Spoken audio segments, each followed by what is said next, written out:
क्यों हमें जागृत रहना जरूरी है। उसको जब मैं पढ़ रहा था तो परमेश्वर ने कुछ बातों को, कुछ वचनों को मुझे प्रकट किया। हम निकालेंगे पहला पत्रस पहला अध्याय 17वां पद को हम पढ़ेंगे। पहला पत्रस पहला अध्याय 17वां पद। और जबकि तुम हे पिता कहकर उससे प्रार्थना करते हो, और जबकि तुम हे पिता कहकर उससे प्रार्थना करते हो, जो बिना पक्षपात हर एक के काम के अनुसार न्याय करता है। यहाँ पे पत्रस लिखता है कि आप और मैं प्रार्थना करते हैं हे पिता कहकर, और जब हम प्रार्थना करते हैं तो परमेश्वर का कलाम कहता है जो बिना पक्षपात हर एक काम के अनुसार क्या करता है, न्याय करता है। एक और पद भी पढ़ेंगे हम, प्रकाशित वाक्य 3 अध्याय का 3 पद भी हम पढ़ लेंगे। प्रकाशित वाक्य 3 अध्याय का 3 पद। इसलिए स्मरण कर कि तूने कैसी शिक्षा प्राप्त की और सुनी थी और उसमें बना रहे और मन फिरा। यदि तू जागृत ना रहेगा तो मैं चोर के समान आ जाऊंगा और तू कदापि तू ना जान सकेगा कि मैं किस घड़ी तुझ पर आ पड़ूंगा। हम यहाँ देखते हैं मेरे प्रियो कि प्रार्थना में हमें जागृत रहना है, धन्यवाद में जागृत रहना है। क्यों प्रार्थना में हमें जागृत रहना है? क्योंकि पिता परमेश्वर ने हमें ऐसा अनुग्रह दिया कि हमने पढ़ा कि पिता परमेश्वर के नाम लेकर हम उससे प्रार्थना करते हैं। जो पिता परमेश्वर बिना पक्षपात का क्या करता है, हर एक काम का न्याय करता है। और यहाँ हम पढ़ते प्रकाशित वाक्य 3 अध्याय के 3 पद में कि जो शिक्षा तूने प्राप्त की है, आप और मैं बचपन से, और जब से प्रभु यीशु मसीह को स्वीकार किए हैं, मसीह में आए हैं, तब से हम परमेश्वर की क्या कर रहे हैं, शिक्षा प्राप्त करते हुए आ रहे हैं। और शिक्षा प्राप्त करते हुए आ रहे हैं और सुनी भी थी। जितने शिक्षा को हमने प्राप्त किया, सुना भी, उसमें हमें क्या करना है, बना रहना है। प्रयास करना है कि हम क्या करें, उसमें बने रहे। यदि बने नहीं रहेंगे तो प्रभु का कलाम कहता है कि मन फिरा, क्या करना पड़ेगा, मन फिराना पड़ेगा। यदि तू जागृत ना रहेगा तो मैं चोर के समान आ जाऊंगा। प्रभु यीशु मसीह कहता है मैं चोर के समान आ जाऊंगा और तू कदापि ना जान सकेगा कि मैं किस घड़ी तुझ पर आ पड़ूंगा। परमेश्वर अपने पुत्र के द्वारा यह बात को कहता है कि हमें जागृत रहना है। क्यों जागृत रहना है? क्योंकि प्रार्थना में हमें जागृत रहना है। अगर हम जागृत नहीं रहेंगे तो परमेश्वर क्या करेगा, जो पक्षपात नहीं करता, हर बातों को न्याय में लाकर खड़ा करेगा। अगर हम जागृत नहीं रहेंगे तो प्रभु यीशु मसीह चोर के समान आ जाएगा और आपको और मुझको पता ही नहीं चलेगा, और आकर वो क्या करेगा, जो जागृत है उनको लेकर चला जाएगा। इसलिए हमें जागृत, प्रभु यीशु मसीह का कलाम कहता है कि हम जागृत रहना बहुत जरूरी है। अगर जागृत नहीं रहेंगे तो वो पहला जो बिंदु है, प्रभु के आगमन को कैसे जानेंगे? अगर आप और मैं जागृत नहीं रहेंगे तो प्रभु यीशु मसीह के आगमन को आप और मैं कैसे जान पाएंगे? प्रभु का कलाम कहता है कि प्रार्थना में लगे रहो, उसमें क्या करो, जागृत रहो, और धन्यवाद के साथ उसमें जागृत रहो। क्यों वो इस बात को उल्लेख करता है? अगर आप और मैं प्रार्थना और धन्यवाद में, प्रभु को देने में, अगर आप और मैं जागृत नहीं रहेंगे तो मेरे प्रिय परमेश्वर, प्रभु परमेश्वर का आगमन को आप और मैं जान नहीं पाएंगे कि कब वो आ जाएगा और परिस्थिति कैसी रहेगी। अगर हम जागृत रहेंगे तो हमको मालूम रहेगा कि प्रभु यीशु मसीह के कब आएगा। हम पढ़ सकते हैं मत्ती रचित सुसमाचार 24वां अध्याय 32 और 33 पद को हम निकाल के पढ़े। अंजीर के पेड़ से यह दृष्टांत सीखो, जब उसकी डाली कोमल हो जाती और पत्ते निकलने लगते हैं तो तुम जान लेते हो कि ग्रीष्म ऋतु काल निकट है। इसी रीति से जब तुम इन सब बातों को देखो तो जान लो कि वह निकट है, वरन द्वार ही पर है। यहाँ पर हम पढ़ते हैं मेरे प्रियो, मत्ती रचित सुसमाचार 24वां अध्याय 32 और 33 में, अंजीर के पेड़ से ये दृष्टांत सीखो। प्रभु यीशु मसीह अंजीर के पेड़ को एक दृष्टांत के रूप में आपके लिए मेरे लिए रखा हुआ है कि प्रभु का आगमन कैसे होगा और आप और मैं जान सके। अंजीर का पेड़ मतलब है, अंजीर के पेड़ को जो उल्लेख किया गया है, विद्वान कहते हैं इज़राइल को अंजीर के पेड़ से तुलना किया गया है। तो अंजीर के पेड़ को आप और मैं देखते रहेंगे तो हम समझ जाएंगे कब प्रभु यीशु मसीह आएगा। तो अंजीर का पेड़ कौन है? इज़राइल। तो इज़राइल को और आपको और मुझको निगाह डालना पड़ेगा। यहाँ पे उदाहरण जब देते हुए यीशु मसीह कहता है ग्रीष्म काल निकट आने के जान लेते हो, जैसे अंजीर का पेड़ को देखकर उसमें जब डालियां कोमल होती है, उसके पत्ते निकलती है, तो आप जान लेते हो कि ग्रीष्म काल क्या हो जाएगा, निकट आ गया है। वैसे ही जब आप इज़राइल जो आपका अंजीर का पेड़ के तुलना में उसके समान है, उसको आप देखते रहेंगे तो आपको समझ में आ जाएगा। और आगे जब हम 33 में पढ़ते हैं, इस रीति से जब तुम इन बातों सब बातों को देखोगे तो जान लोगे कि ये वह निकट है। प्रभु यीशु मसीह निकट है, वरन द्वार ही पर है। आज जो परिस्थिति हम इज़राइल का देख रहे हैं मेरे प्रियो, न्यूज पे देख रहे हैं, मोबाइल पे देख रहे हैं, नेट में देख रहे हैं, इंटरनेट पे देख रहे हैं, तो हमें जो बातें होते हुए नजर आ रहा है, उस बातों को जब हम मनन करते हैं तो हमें पता चलता है कि प्रभु का आगमन है बहुत निकट है, वरन किस पे है, द्वार पर है। हमें जागृत रहना है। हम अपने कार्यों के लिए जागृत रहते हैं, अपने परिवार के लिए, अपने व्यवसाय के लिए, अपनी सारी बातों के लिए हम जागृत रहते हैं, सेवा के लिए, सब बातों में जागृत रहते, अच्छी बात है।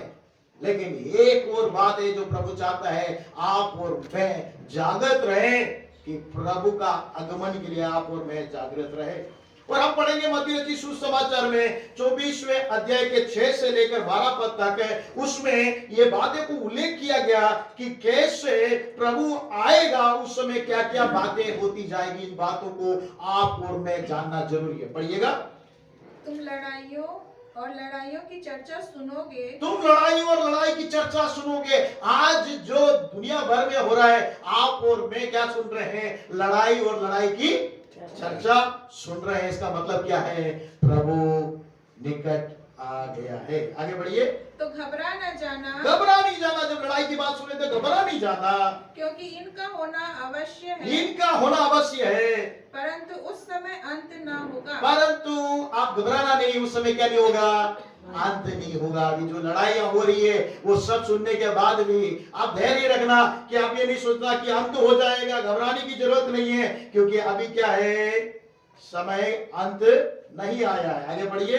क्योंकि जाति पर जाति, जाति पर जाति और राज्य पर राज्य चढ़ाई करेगा, राज्य पर राज्य चढ़ाई करेगा, और जगह जगह अकाल पड़ेंगे, जगह जगह अकाल पड़ेंगे, और भूकंप होंगे। भूकंप होंगे। ये सब बातें पीड़ाओं का आरंभ होगा। ये सब बातें पीड़ाओं का आरंभ है। मेरे प्रियो, ये जो बातें घट रही है, जो लड़ाइयां हो रही है, और जाति जाति पर, राज्य राज्य पे जो चढ़ाई हो रहा है, अकाल पड़ रही है, भूकंप हो रहा है, हम न्यूज में प्रत्येक दिन और समाचार में सुनते हैं, ये बातें होती जा रही है, अधिक होती जा रही है। पहले भी होती थी लेकिन कम होता था, और आजकल हम जब देख रहे हैं अकाल बहुत पड़ा है, भूकंप बहुत हो रही है, उसका लिप्टर्स को हम देख रहे हैं कि भूकंप हो रही है। हमारे सागर लेक व्यू में एक ग्रुप है मेरे प्रियो, रात में अचानक मैं खोल के देखा तो उसमें लिखा कि एक झटका सा महसूस हुआ। आप लोगों को हुआ क्या, लिखा है, एक बहन ने लिखा उसमें। मैंने बोला यार हमको कुछ महसूस नहीं है, उनको शायद महसूस हुआ जब नेपाल में केंद्रित था। तब बोले पलट के देखा तो नेपाल में क्या हो गया, भूकंप। तो ये सब आप सुनते रहेंगे, और ये पीड़ा क्या हो गया, ये बातें पीड़ाओं का आरंभ है। आगे बढ़िए। तब वे क्लेश देने के लिए तुम्हें पकड़वाएंगे। और ऐसा होगा मेरे प्रियो, आप और जो मैं मसीह हैं, यीशु मसीह के पीछे चलने वाले, यीशु मसीह के बारे में बताने वाले हैं, तो उन पर भी क्या होगा, क्लेश होगा, और उन्हें क्या कर देंगे, और आज हो रहा है कि नहीं हो रहा है, हमारे देश में, हमारे राज्य में, हमारे नगर में हो रहा है, पकड़ाए जाएंगे। और आगे बढ़िए। और तुम्हें मार डालेंगे। और तुम्हें क्या करेंगे, मार भी डालेंगे। प्रभु यीशु मसीह ने कहा तुम्हें क्या कर देंगे, मार भी डालेंगे, और मेरे नाम के कारण सब जातियों के लोग तुमसे बैर रखेंगे। और मेरे नाम के कारण सब जाति के लोग क्या करेंगे, बैर करेंगे। सिर्फ इजरायली लोगों को बैर करना ऐसा नहीं है, जो प्रभु को मानता है, जो प्रभु के वचन पे चलता है, प्रभु के पीछे चलता है, उससे लोग क्या करेंगे, सब जाति के लोग बैर करेंगे। आगे बढ़िए। तब बहुत से ठोकर खाएंगे, तब बहुत से ठोकर खाएंगे। तब जो अपने विश्वास से लोग ठोकर खाएंगे और पीछे हट जाएंगे। पढ़िए। और एक दूसरे को पकड़वाएंगे, और जो ठोकर खाएंगे वो क्या करेंगे, ये वो है मसीह के पीछे चलने वाला, ये वो वचन को मानने वाला है, ये पकड़ लो, इसको पकड़ो, इसको मार। एक दूसरे को कौन पकड़ाएगा, आप और मैं अगर ठोकर खाएंगे, हम जानते हैं कितने लोग मसीह है, कितने लोग प्रभु के पीछे चल रहे हैं। अरे ये खड़ा हुआ है विश्वास में, इसको पकड़ो करके पकड़वाएंगे। आगे लिखा है और एक दूसरे से बैर रखेंगे, और एक दूसरे से क्या करेंगे, बैर रखेंगे। पढ़िए। बहुत से झूठे भविष्यवक्ता उठ खड़े और होंगे, बहुत से झूठे भविष्यवक्ता उठ खड़े होंगे, और बहुतों को भरमाएंगे, और बहुतों को भरमाएंगे। अधर्म के बढ़ने से बहुतों का प्रेम ठंडा पड़ जाएगा, अधर्म के बढ़ने से बहुतों का प्रेम क्या हो जाएगा, ठंडा पड़ जाएगा। मेरे प्रियो, यहाँ पे बताया गया है कि प्रभु के नाम से सताए जाएंगे, और जो ठोकर खाएंगे वो एक दूसरे को पकड़ाएंगे, एक दूसरे के बैरी हो जाएंगे, और बहुत से झूठे भविष्यवक्ता उठकर खड़े हो जाएंगे। और अगर आप जागृत नहीं रहेंगे, प्रार्थना नहीं करेंगे, जागृत नहीं रहेंगे, आप झूठे भविष्यवक्ता को पकड़ नहीं पाओगे। इसलिए आपको जागृत रहना जरूरी है। कौन झूठा भविष्यवक्ता है, कौन नहीं है, आपको जानना जरूरी है। अगर आप और मैं जागृत रहेंगे तो कोई भविष्यवक्ता जो बोल रहा है, भविष्यवाणी कर रहा है, झूठा भविष्यवक्ता के नाम से तो आएगा नहीं, वो तो बोलेगा मैं भविष्यवक्ता हूं। आप कैसे पकड़ेंगे? अगर आप और मैं जागृत नहीं रहेंगे तो उनको पकड़ नहीं सकते हैं, उनसे बच नहीं सकते हैं। वो क्या करेंगे, बहुतों को क्या कर देंगे, भरमा देंगे, और अधर्म बढ़ने से क्या हो जाएगा, सबका प्रेम क्या हो जाएगा, अधर्म इतना बढ़ जाएगा, प्रेम क्या हो जाएगा, ठंडा हो जाएगा। मेरे प्रिय, ऐसी परिस्थिति यहाँ पर होते हुए हम देखते हैं। और आगे जब हम प्रकाशित वाक्य में हम देखते हैं 13वां अध्याय, अगर हम निकाल लेंगे प्रकाशित वाक्य 13वां अध्याय 15 से तक पढ़ेंगे। उसे उस पशु की मूर्ति में प्राण डालने का अधिकार दिया गया, उसे उस पशु की मूर्ति क्या प्राण डालने का अधिकार दिया गया, कि पशु की मूर्ति बोलने लगे, और पशु की मूर्ति बोलने लगे, और जितने लोग उस पशु की मूर्ति की पूजा न करें उन्हें मरवा डाले। और जितने लोग उस पशु की मूर्ति का पूजा ना करें उन्हें मरवा डाले। यहाँ प्रकाशित वाक्य में जब यूहन्ना को परमेश्वर प्रकाशन दे रहा है, उसको दर्शन दे रहा है, वो पशु के बारे में बताया जा रहा है। जो पशु है, पशु का अर्थ है एंटी क्राइस्ट है, जो झूठा मसीह है, वो क्या हो जाएगा, उठकर खड़ा हो जाएगा, और उसके कारण क्या करेगा, झूठा मसीह का एक मूर्ति बनाया जाएगा। झूठा मसीह का क्या बनाया जाएगा, एक मूर्ति बनाया जाएगा, और उसमें क्या डाला जाएगा, प्राण डाला जाएगा। मेरे प्रियो, यहाँ प्राण करके शब्द प्रकट किया गया, प्राण डालने का अधिकार दिया गया है। एक्चुअली अगर हम वचन में पढ़ते तो परमेश्वर के अलावा कोई भी प्राण नहीं दे सकता,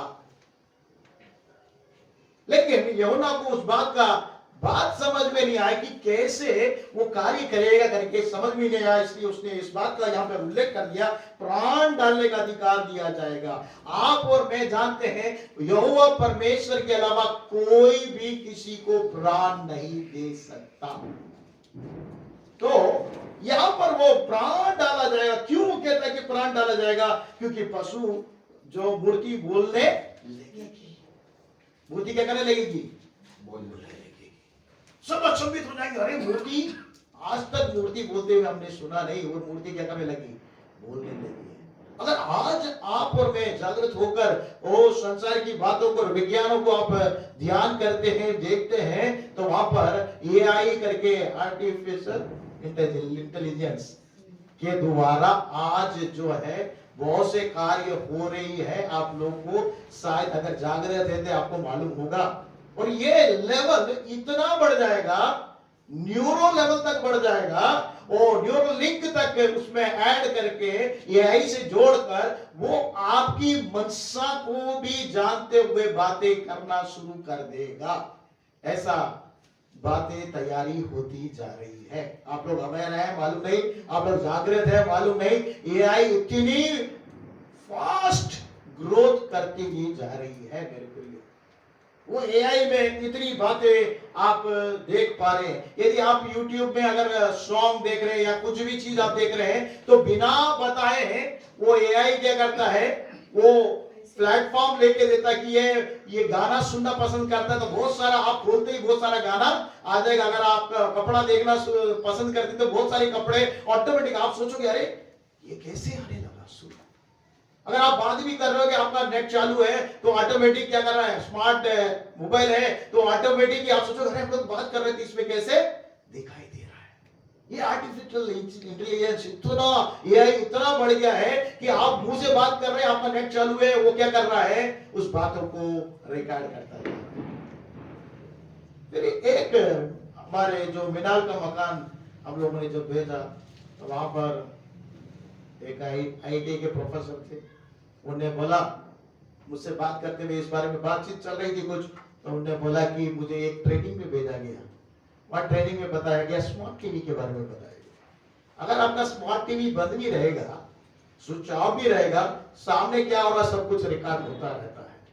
स्मार्ट टीवी अगर बंद भी रहे, आपके अगर स्मार्ट टीवी है अगर बंद भी रहे, स्विच ऑफ भी रहे तो क्या होगा, पूरा चीज रिकॉर्ड होके डार्क वे करके एक जगह है वहां पूरी बातें रिकॉर्ड होती है।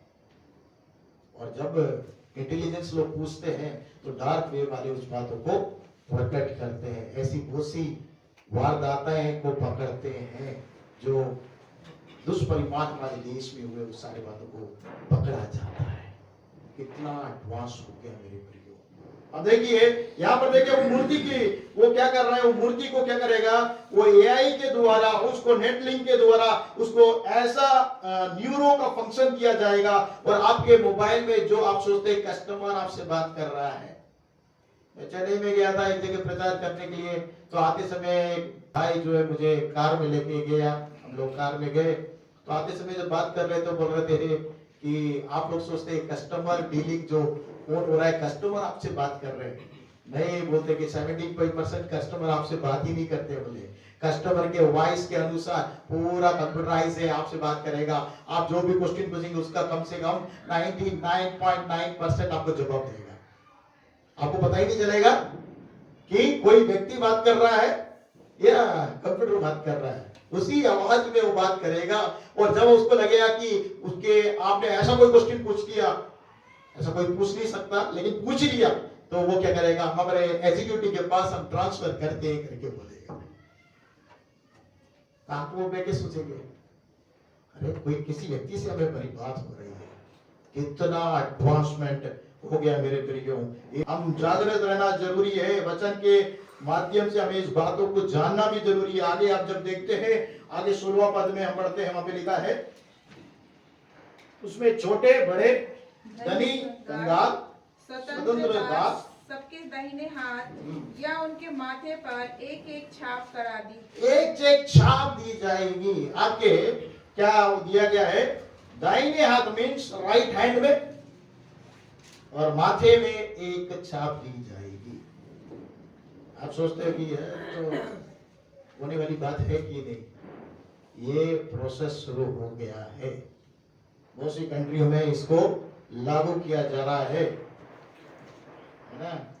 कहीं कहीं अभी मैं बीच में न्यूज में देखा, सिंगापुर जब एयरपोर्ट में जाते हैं ना तो जाके वीजा को चेक करवाने की जरूरत नहीं है, आप जाओगे तो आपके आईब्रो से ही वो क्या करेगा, आपका आईब्रो बोलता है लेकिन माथे से वो क्या कर देता है, चेक कर लेता है कि आप कहाँ के सिटीजन हो, क्या है, पासपोर्ट क्लियर है कि नहीं क्लियर है, आप जान सकते हैं। पहले जाके क्या करना पड़ता था, पासपोर्ट क्लियरिंग करना पड़ता था, आजकल ऐसी की जरूरत नहीं है। इतना एडवांसमेंट आ चुका है। एक बार मैं मोबाइल लिया, बहुत साल पहले की बात है, मेरे पास पैसे नहीं था, मैंने बोला मोबाइल लेने के लिए गया, वो बोला कोई बात नहीं आपको मोबाइल हम दे देंगे लोन में। अच्छा कैसे, आप अपना स्पेक्स उतारिए, चश्मा उतारिए और अपना मोबाइल से, करीब मेरे ख्याल से 10-12 साल पहले की बात है, उसने आंख को रीड किया और मेरा पूरा बायोडाटा उसमें डिटेल। इतना एडवांसमेंट होता जा रहा है। कहां से, अपने आई से, अपने हाथों की रेगा से, तो ये सब बढ़ता हुआ जा रहा है। अगर आप और मैं जागृत नहीं रहेंगे, हमें जानना है कि प्रभु निकट नहीं, द्वार पर खड़ा हुआ है। हमें जागृत रहना है कि प्रभु द्वार पर खड़ा हुआ है। और मेरे प्रियो, यहाँ पे लिखा है, उसको छोड़ जिस पर छाप अर्थात उस पशु का नाम और उसके नाम का अंक हो, अन्य कोई लेन देन ना कर सके। 2009 में प्रभु के अनुग्रह से मैं जब सिंगापुर गया 2009 में, तब वहां पर जब मेट्रो की गाड़ी जाती थी, वहां पर हम लोगों को पहला अनुभव था। वहां जब हम लोग गए, मैं और एक पादरी गए थे, वहां गए तो एक कार्ड दे दिया, बोले इस कार्ड के बिना आप जा नहीं सकते हो, बोले उसको रिफिल करना पड़ता। आजकल भोपाल में भी आ गया है, सुना मैंने, इंडिया में भी प्रस्तुत कर दिया। उस कार्ड में क्या कर देते हैं, पूरा बैलेंस डाल के आप स्लैब करके जा सकते हैं। कब? 2009 में। हम लोग के लिए बड़ी अद्भुत बात थी, अद्भुत बात थी कि उस आप चेक करें और तुरंत आप खुलता जाएगा और जाते रहेंगे। तो वो कार्ड पे चिप लगा रहता है मेरे प्रियो, वो चिप दाहिने हाथ में आपके माथे पे लगाया जाएगा। उसके बिना क्या नहीं कर सकते, आप और मैं लेन देन नहीं कर सकते। उसमें आगे हम लिखते हैं, ज्ञान इसी में है जिसे बुद्धि हो वह पशु का अंक को जोड़ ले, क्योंकि वह मनुष्य का अंक है, उसके अंक 666 है, 666 है।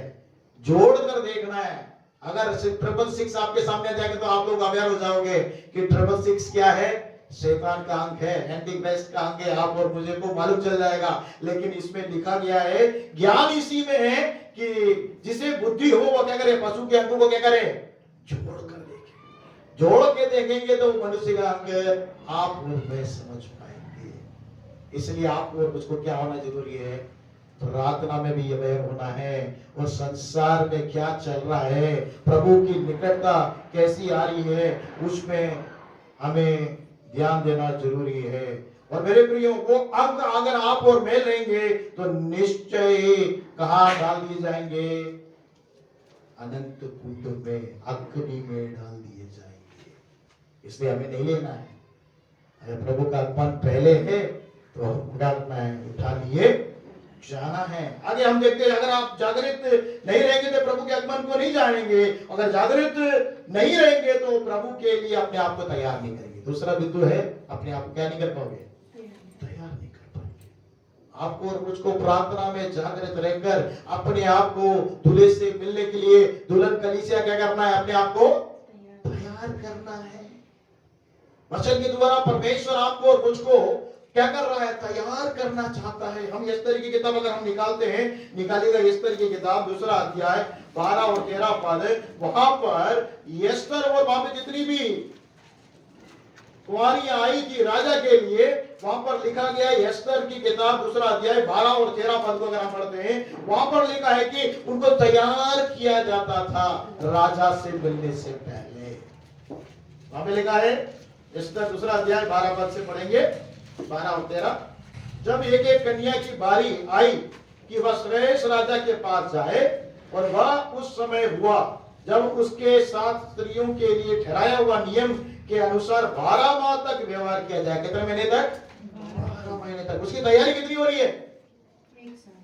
राजा के पास उपस्थित होने से पहले, राजा उनको चुनने से पहले तैयारी हो रही है। 12 महीने तक उसको जो है, उनको कन्याओं को क्या कर रहे हैं, तैयारी कर रहे हैं। एक राजा के पास जाने के लिए इतनी तैयारी। आगे देखिए, अर्थात उनके शुद्ध करने के दिन इस रीति से बीत गए कि 6 महीने तक तो गंधरस का तेल लगाया जाता था। क्या किया गया, उसको तैयारी के लिए गंधरस का तेल 6 महीने तक लगाया गया। फिर आगे लिखा है, और 6 माह तक सुगंध द्रव्य उसको लगाया गया, उनको लगाया गया, और स्त्रियों के शुद्ध करने का अन्य सामान लगाया जाता था। वो स्त्रियों को क्या करते थे, शुद्ध कर रहे हैं। क्यों? राजा से उनको क्या करना है, भेंट करना। राजा उनमें से एक रानी को चुनेगा, वो दूल्हा है, उनमें से एक दुल्हन को चुनेगा। आप और मैं मसीह के दुल्हन है, आप और मुझ में से एक को प्रभु चुनेगा। एक को नहीं, जो भी जागृत है, जो तैयार है, उनको चुनेगा। परमेश्वर चाहता है आपको और मुझको चुनने के लिए। और आगे लिखा 13 पद में, इस प्रकार से वह कन्या जब राजा के पास जाती थी तब जो कुछ वह चाहती थी रनवास से राजभवन में ले जाए उसको दिया जाए। और जब वो राजा के सामने जाए और वो कुछ भी जो भी डिमांड करती उसको क्या किया जाएगा? आपको और मुझको भी जागृत होना है मेरे प्रियो, प्रार्थना में, धन्यवाद में, वचन में। और दूल्हा राजा जब आएगा, अगर आप और मैं जागृत रहकर अपने आप को तैयार नहीं करेंगे तो बड़ा मुश्किल हो जाएगा हमारा आना। प्रार्थना करना, वचन पढ़ना, धन्यवाद करना, स्तुति करना, प्रशंसा करना, भेंट चढ़ाना, सब कुछ क्या हो जाएगा? आपको और मुझको क्या करना है? अपने आप को तैयार करना जरूरी है। अगर हम पढ़ते हैं इफिसियों की पत्री में, पौलुस भी इस बात को लिखता है। देखिए कलीसिया के बारे में इफिसियों की पत्री 5वां अध्याय अगर हम निकाल लेते हैं 26 और 27 पद को अगर हम पढ़ते हैं, इफिसियों की पत्री 5वां अध्याय 26 और 27 पद, कि उसको वचन के द्वारा जल के स्नान से शुद्ध करके पवित्र बनाए और उसे एक ऐसी तेजस्वी कलीसिया उसको एक ऐसी तेजस्वी कलीसिया बनाकर अपने पास खड़ी करे जिसमें ना कलंक, न झुर्री, न कोई और वस्तु, न कोई ऐसी वस्तु हो, वरन पवित्र और निर्दोष हो। प्रभु परमेश्वर अपने पुत्र जो दूल्हा है उसके लिए कलीसिया को तैयार कर रहा है। वचन के द्वारा जल के स्नान से उसे क्या करता है? शुद्ध और पवित्र करता है। आपको और मुझको वचन क्यों हम लोग इतना महत्व देते हैं? कलीसिया में वचन को इतना प्रमुख स्थान इसलिए दिया गया कि उस वचन के द्वारा आपको और मुझको एक दुल्हन के समान वो क्या करता है? शुद्ध और पवित्र करता है, ताकि आप और मैं एक तेजस्वी कलीसिया बनकर उसके पास खड़ी हो सके, इसके पास, प्रभु यीशु के पास खड़ी हो सके।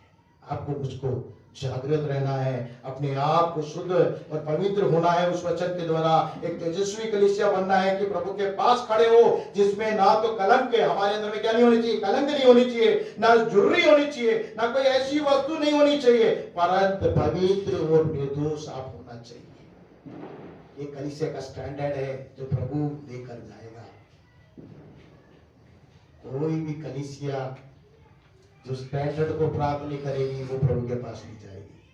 हम सब कलीसिया है मेरे प्रियो, अगर हम में उस स्टैंडर्ड की योग्यता नहीं है, अगर आप और मैं और जो परमेश्वर की कलीसिया है अगर जागृत नहीं है तो बड़ा मुश्किल हो जाएगा।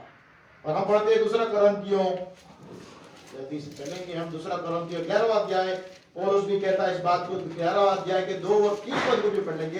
दूसरा कुरिन्थियों 11वां अध्याय 2 और 3 पद को भी हम पढ़ लेंगे। क्योंकि मैं तुम्हारे विषय में ईश्वरीय धुन लगाए रहता हूँ। पुरुष कहता है कि मैं तुम्हारे विषय में ईश्वरीय धुन लगाए रहता हूँ, इसलिए कि मैंने एक ही पुरुष से तुम्हारी बात लगाई। मैंने एक ही पुरुष से तुम्हारी बात लगाई है। कौन है वो पुरुष? वो प्रभु यीशु मसीह से, उससे आपकी और मेरी परमेश्वर बात लगाई है। आगे बढ़िए। कि तुम्हें पवित्र कुमारी के समान मसीह को सौंप दूं। पवित्र कुमारी के समान क्या करे? मसीह जो दूल्हा है उसको आप सौंप दे, इसलिए बात लगाई मेरे प्रियो। ऐसे ही हमने इस तरह में देखा, उस पवित्र कुमारी को और पवित्र करते थे, उसको तैयार करते थे, 12 महीने लगते थे उन्हें शुद्ध और पवित्र और पाक करते थे कि राजा के सम्मुख जाने के लिए। यहाँ हमने कलीसिया में देखा कि ना कलंक ना झुर्री, है ना, निर्दोष और निष्कलंक के समान। वैसे ही पौलुस यहाँ कहता है कि एक ही पुरुष से बात लगाई है, वो पुरुष प्रभु यीशु मसीह है, और आप और मैं उसके दुल्हन है। आपको और मुझे क्या करने हैं? मसीह पवित्र कुमारी के समान वर्जिन के रूप में वो मसीह के पास सौंपना चाहता है। आगे बढ़िए। परंतु मैं डरता हूँ। पुरुष कहता है परंतु मैं डरता हूँ। पुरुष कह रहा है कि मैं डरता हूँ। हाँ, कि जैसे सांप ने अपनी चतुराई से हवा को बहकाया। जैसे सांप ने, आप जानते हैं, जैसे सांप ने क्या कर दिया? चतुराई से हवा को क्या कर दिया? बहका दिया। आप और मैं सब जानते हैं कि हवा बहकाई गई, सांप ने उसको बहका दिया। पढ़िए। वैसे ही तुम्हारे मन उस सिधाई और पवित्रता से जो मसीह के साथ होनी चाहिए कहीं भ्रष्ट ना किए जाए। और उस कहता है जैसे वो बहकाई गई वैसे आपका मन जो सीधाई और पवित्रता से क्या नहीं हो जाए, जो मसीह में के साथ होनी चाहिए, भ्रष्ट ना की जाए। आपको जागृत रहना जरूरी है। जो पुराना सांप है, जो लाल सांप है, जो शैतान है, जो लूसीफर है, वो जब तारा था वहां से गिराया गया है, वो उसने हवा को बहका दिया। आपको मुझको प्रभु फिर से हमें पवित्र करके उसके साथ जोड़ना चाहता है। हमें तैयार रहना जरूरी। उसमें हम देखते हैं, अगर हम जागृत रहेंगे तो प्रभु के आगमन को जानेंगे। अगर हम जागृत रहेंगे तो अपने आप को तैयार करेंगे, और अगर हम जागृत नहीं रहेंगे तो प्रभु के संग उठाए नहीं जाएंगे, छोड़ दिए जाएंगे। जागृत रहना जरूरी है।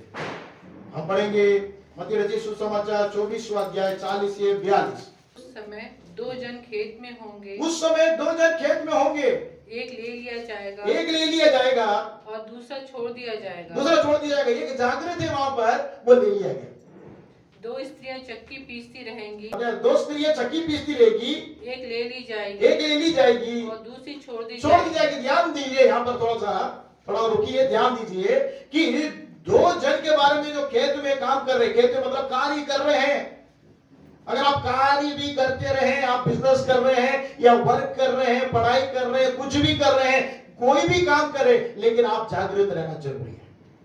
इसका मतलब यह है, कुछ भी आप करते रहे, चाहे सेवा कर रहे हो या घर पे काम कर रहे हो या ऑफिस में जाके काम कर रहे हो या स्कूल में जाके टीच कर रहे हो, घर पे कार्य कर रहे हो, स्कूल में जा रहे हो, कुछ भी आप करें, काम करते हुए आपको जागृत रहना जरूरी है।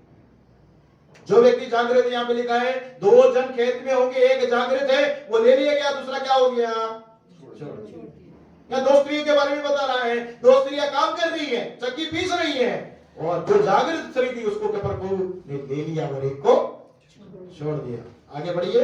इसलिए जागते रहो, इसलिए जागते रहो, क्योंकि तुम नहीं जानते क्योंकि तुम नहीं जानते कि तुम्हारा प्रभु किस दिन आएगा। किस दिन आएगा, आप और मैं नहीं जानते। इसलिए आप और मुझको जागते रहना, जागृत रहना है। अगर जागते नहीं रहेंगे, जागृत नहीं जाएंगे तो हम लोग क्या हो जाएंगे, छोड़ दिए जाएंगे मेरे प्रियो। इसलिए हमें जागृत रहना बहुत जरूरी है। जब तक अगर हम जागृत नहीं रहेंगे तो छोड़ दिए जाएंगे। लूका रचित सुसमाचार, जल्दी से हम पढ़ाएंगे। लूका रचित सुसमाचार 12वां अध्याय का 40वां पद भी हम पढ़ लेंगे। लूका रचित सुसमाचार 12वां अध्याय का 40वां पद। तुम भी तैयार रहो, तुम भी तैयार रहो, क्योंकि जिस घड़ी तुम सोचते भी नहीं, क्योंकि जिस घड़ी तुम सोचते भी नहीं, उसी घड़ी मनुष्य का पुत्र आ जाएगा। उसी घड़ी मनुष्य का पुत्र आ जाएगा। आप सोचते भी नहीं होंगे, मैं सोचता भी नहीं होगा कि अपन अगर सोचते हो कि इस समय में धन्यवाद की प्रार्थना चल रही है, लेंथ डेज का प्रेयर चल रहा है, इस समय में प्रभु आ जाए तो हम लोग तो जागृत रहते हैं, उठा लिए जाएंगे। लेकिन समय निश्चित नहीं है। वो द्वार पर जरूर खड़ा है, लेकिन वो कह रहा है कि निकट है, कि ये आप जागृत रहो, तैयार रहो, तब ही आप उठा ली जाएंगे। प्रकाशित वाक्य 22वां अध्याय 12वां पद। प्रकाशित वाक्य 22वां अध्याय और 12वां पद। देख मैं शीघ्र आने वाला हूँ, प्रभु परमेश्वर कहता है कि देख मैं शीघ्र आने वाला हूँ, और हर एक काम के अनुसार बदला देने के हर एक काम के अनुसार बदला देने के लिए प्रतिफल मेरे पास है। प्रतिफल मेरे पास है। प्रभु परमेश्वर क्यों आ रहा है? वो शीघ्र इसलिए आ रहा है कि हर एक काम का वो का देना चाहता है, बदला देना चाहता है।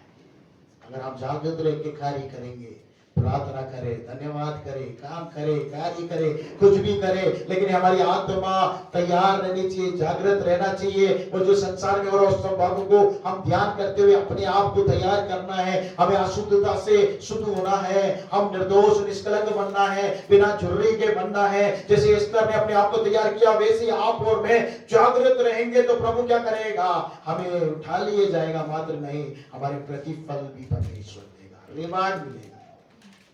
क्या मिलेगा? हमारे कामों का रिवार्ड मिलेगा। प्रभु चाहता है कि जितने भी यहाँ पर मौजूद है, जितने लोग भी सुन रहे हैं, सबको प्रभु परमेश्वर रिवार्ड दे, पर हम जागृत हो जाए, हम प्रार्थना में, धन्यवाद में जागृत रहें, प्रभु के कार्य में जागृत रहें, अपने जीवन को जागृत रखें, अपनी आत्मा को जागृत रखें। और संसार में क्या हो रहा है, बातों को जब हम ध्यान करते रहेंगे, इस्राएल को जब हम देखते हैं, संसार में होने वाली बातों को हम मनन करते हैं, हमारे वचनों के द्वारा जब हम तुलना करके देखते हैं, तो परमेश्वर निकट है, द्वार पर खड़ा हुआ है, हमें पता चलता है, और हम जागृत होंगे, निश्चय परमेश्वर क्या करेगा, हमें ले जाएगा, और जो जागृत नहीं रहेगा उसको छोड़ देगा। उसका प्रतिफल परमेश्वर देने वाला परमेश्वर है। आइए अब अपने आप को बंद करें, प्रभु की समझ में समर्पित कर दे।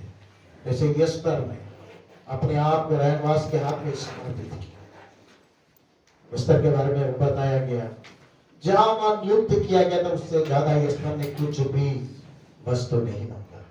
बहुत सी कुंवारियां थी, बहुत सी स्त्रियां थी जो राजा से मिलने से पहले रहनवास से बहुत कुछ मांगा अपने आप को तैयार करने के लिए, लेकिन यस्तर के बारे में वहां उल्लेख आता, घर जाके पढ़ के देख सकते हैं दूसरा अध्याय में।